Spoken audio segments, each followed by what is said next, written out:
is Nancy from Junglepixiebelize.com, and today I'm going to show you my little wood shop, tell you about rosewood burl, the tools of the trade, how it's done.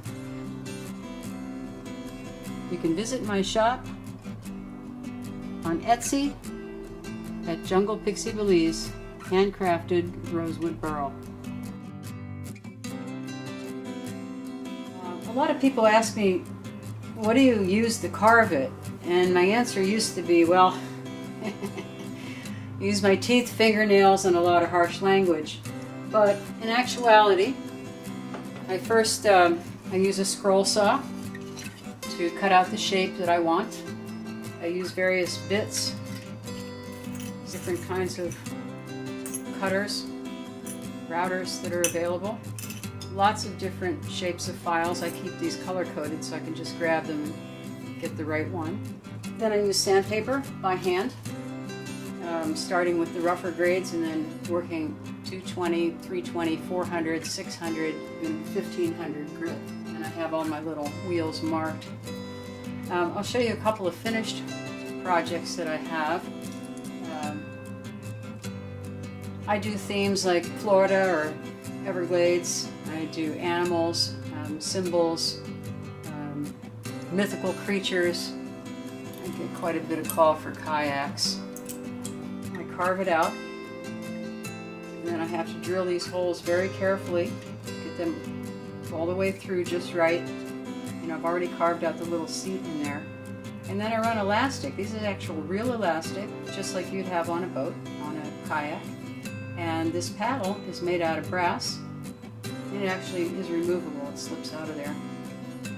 Typically I put my necklaces on a sturdy polyrayon cord, and I use rosewood burl beads instead of a metal closure. I don't like spring rings because if you're betting that your piece is not going to fall victim to one little piece of metal and then lose it forever.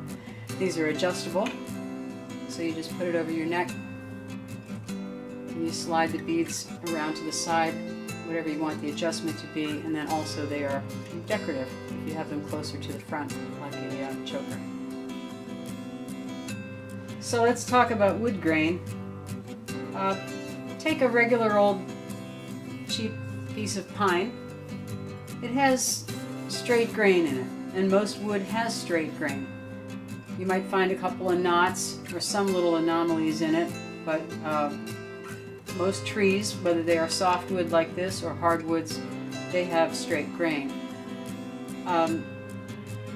Burl is when a bunch of little frustrated branches start to come out of the tree, and instead of turning into branches, they sort of get confused and they turn into a ball, into a knot. And I'm sure you've seen this it can be on pine or cherry or walnut or any kind of wood really, but it's a round knot, and so the grain is extremely curly.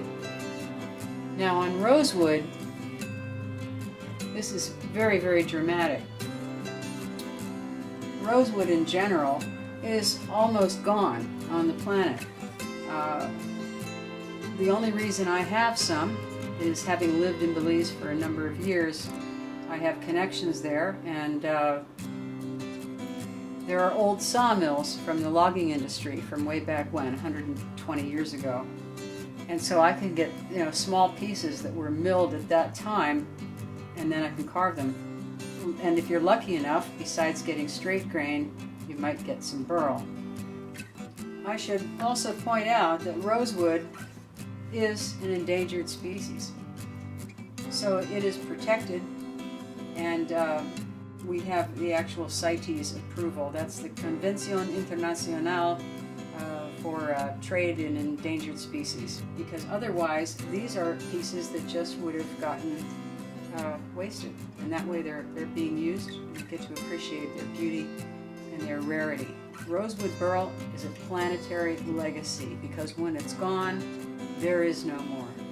Burl is so rare that you might find it one occurrence in 500 rosewood trees.